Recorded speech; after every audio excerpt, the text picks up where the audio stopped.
Audio Jungle.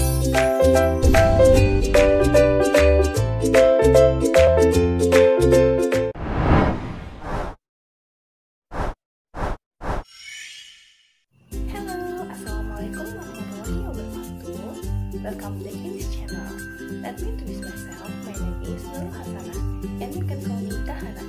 I am a student of Department Basic Education at Sultan Ageng Tirtayasa University, class of 2019. In this video, I will discussion about thermodynamics. Seperti yang udah kakak bilang tadi, di video kali ini kita akan membahas tentang thermodinamika. Tapi sebelumnya, apakah kalian tahu apa sih thermodinamika itu?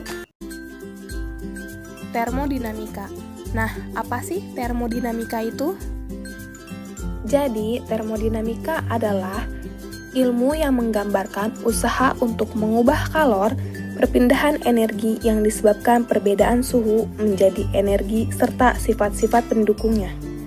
Termodinamika berhubungan erat dengan fisika energi, panas, kerja, entropi, dan juga kespontanan proses.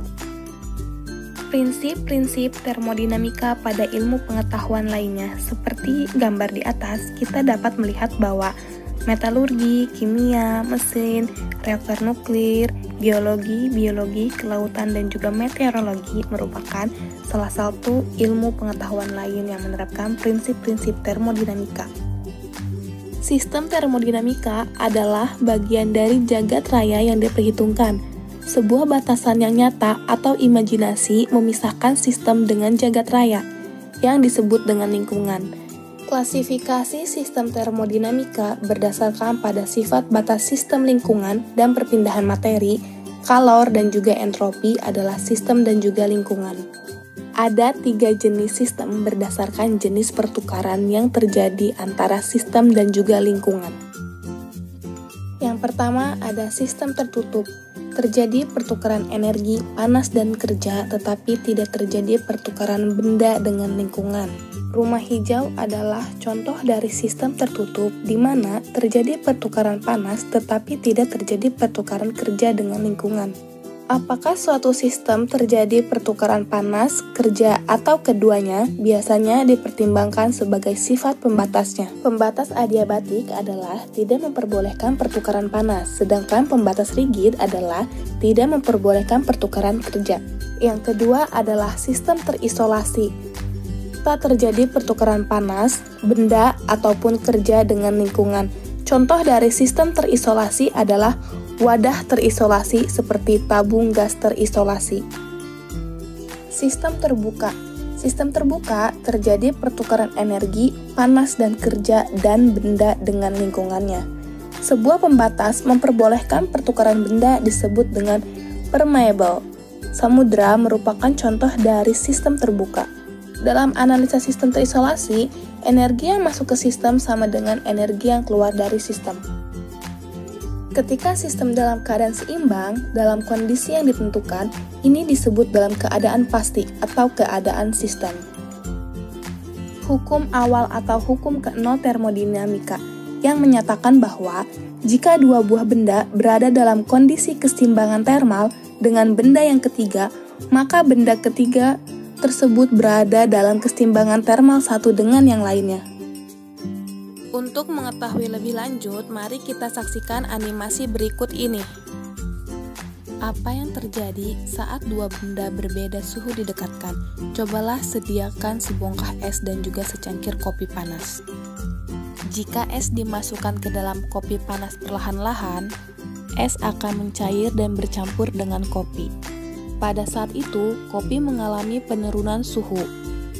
Jika suhu es, kopi panas, suhu es kopi diukur secara teliti, akan didapati bahwa suhu es kopi akan lebih tinggi daripada suhu es dan lebih rendah daripada suhu kopi panas. Begitu juga jika kita memasukkan bola panas ke dalam es yang dingin. Lama-kelamaan, suhu bola akan turun dan suhu es akan naik atau mencair. Akhirnya, suhu bola panas dan juga es akan tetap sama. Hal penting yang dapat disimpulkan dari fenomena ini adalah jika dua zat berbeda suhu dipertemukan, Suatu ketika, suhu kedua zat akan tetap sama. Kondisi saat suhu kedua zat sama disebut dengan kesetimbangan termal. Hukum 1 termodinamika. Hukum pertama termodinamika berbunyi, kalor yang masuk atau keluar dari sistem sama dengan kerja yang dilakukan ditambahkan dengan energi dalam sistem. Secara sistematis ditulis dengan Q sama dengan delta U ditambah W. Bila kalor masuk ke sistem, maka tanda positif ditambah pada Q menjadi plus Q. Tetapi, bila kalor diambil dari sistem, maka kalor menjadi negatif ditulis dengan min Q.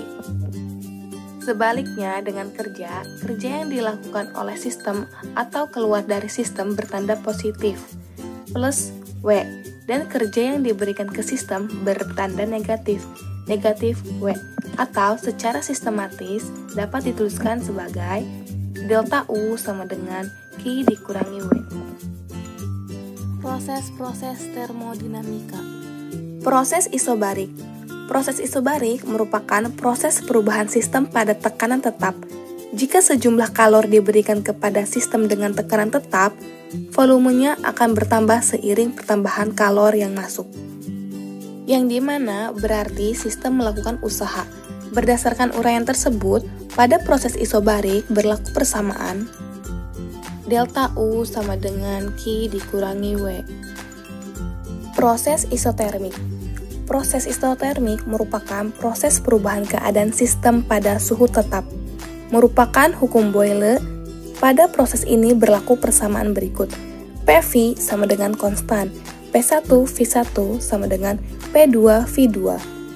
Berdasarkan persamaan perubahan energi dalam, didapatkan bahwa usaha yang dilakukan sama dengan jumlah kalor yang diberikan. Karena suhunya tetap, maka pada proses isotermik tidak terjadi perubahan energi dalam. Secara sistematis dapat dituliskan sebagai Q sama dengan W. Proses adiabatik. Proses adiabatik adalah proses perubahan sistem tanpa ada kalor yang masuk ataupun keluar dari sistem. Walaupun tidak ada kalor yang masuk ataupun keluar, tetapi suhunya tidak tetap. Proses adiabatik dapat dilakukan dengan cara menutup sistem serapat-rapatnya, sehingga tidak ada pertukaran kalor dengan lingkungan. Contoh alat yang dapat menjelaskan proses adiabatik adalah termos. Prinsip kerja termos itu sederhana. Termos menggunakan bahan yang bersifat adiabatik. Bahan adiabatik secara ideal menghambat atau tidak memungkinkan terjadinya interaksi antara sistem dengan lingkungan. Kalau tidak ada interaksi antara sistem dan lingkungan, maka tidak ada perpindahan kalor antara sistem dan juga termos dalam lingkungan. Kalau tidak ada interaksi antara sistem dan lingkungan, maka tidak ada perpindahan kalor antara sistem dalam termos dengan lingkungannya. Akibatnya, tidak terjadi pertukaran temperatur.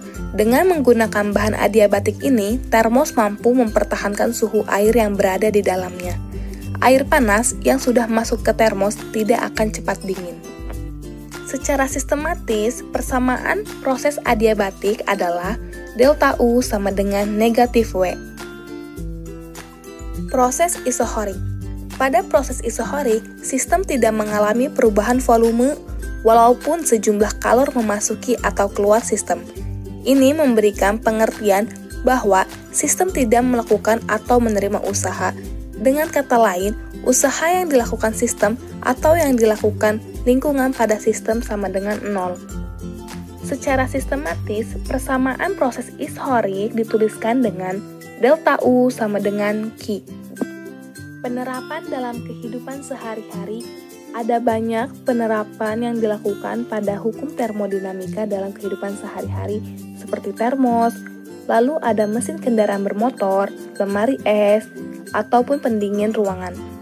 Semua benda ini menggunakan hukum termodinamika untuk melakukan perpindahan kalor dan melakukan usaha.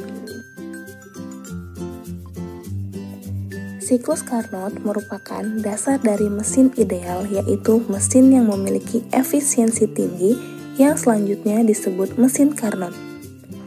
Usaha total yang dilakukan oleh sistem untuk satu siklus sama dengan luas daerah di dalam siklus pada diagram P dikurangi V, di mana hubungan tekanan P dan volume V. Siklus Carnot terdiri atas 4 proses, yaitu 2 proses adiabatis dan 2 proses isotermik. Lihat pada gambar, kurva AB dan CD adalah proses isotermis, sedangkan BC dan DA adalah proses adiabatis.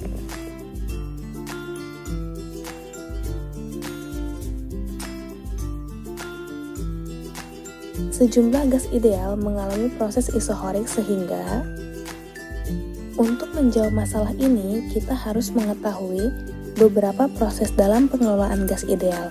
Proses isobarik mengelola gas ideal dalam ruang tertutup dengan tekanan konstan, sehingga besaran yang berubah adalah temperatur dan volume. Ketika volumenya berubah, partikel-partikel tersebut bekerja keras terhadap ruang tertutup. Jadi jawaban yang benar adalah B. Tekanan gas tetap. Gas yang berada di dalam sistem diberi kalor sebesar 200 Joule. Setelah itu, gas diberi usaha sebesar 125 Joule. Berapakah perubahan energi dalam gas? Pembahasan. Diketahui Q sama dengan 200 Joule, W sama dengan negatif 125 Joule. Ditanyakan delta U. Perubahan energi dalam gas. Delta U sama dengan Q dikurangi W. Delta U sama dengan 200 dikurangi negatif 125. Delta U sama dengan 325 Joule. Volume awal tabung mula-mula 500 cm3. Setelah piston diberi beban 1 kg, volume berubah menjadi 400 cm3. Pada piston tersebut, terjadi penyusutan dan dibebaskan kalor sebanyak 2 kalori, dan luas permukaan piston 10 cm2. Berapakah perubahan energi dalam gas? Pembahasan. Diketahui V1 sama dengan 500 cm3, V2 sama dengan 400 cm3, M sama dengan 1 kg, Q sama dengan 2 kal, A sama dengan 10 cm2. Ditanyakan delta U. Sebelum mencari delta U, dicari terlebih dahulu usaha pada sistem dengan persamaan W sama dengan P dikali delta V. Dan besar tekanan dicari dengan persamaan P sama dengan F dikalikan A, sama dengan 1 dikali 10 per 10 pangkat 3 sama dengan 10 pangkat 4. Sehingga W sama dengan P kali delta V. W sama dengan P dikali V2 dikurangi V1. W sama dengan 10 pangkat 4 dalam kurung 4 dikali 10 pangkat min 4 dikurang 5 dikali 10 pangkat min 4. W sama dengan negatif 10, W sama dengan 1 Joule. Hasil negatif artinya sistem menerima usaha yaitu sebesar 1 Joule. Perubahan energi dalam gas dicari dengan persamaan Q sama dengan delta U ditambah W. Delta U sama dengan Q dikurangi W. Delta U sama dengan negatif 4,8 dikurangi negatif 1. Delta U sama dengan negatif 3,8 Joule.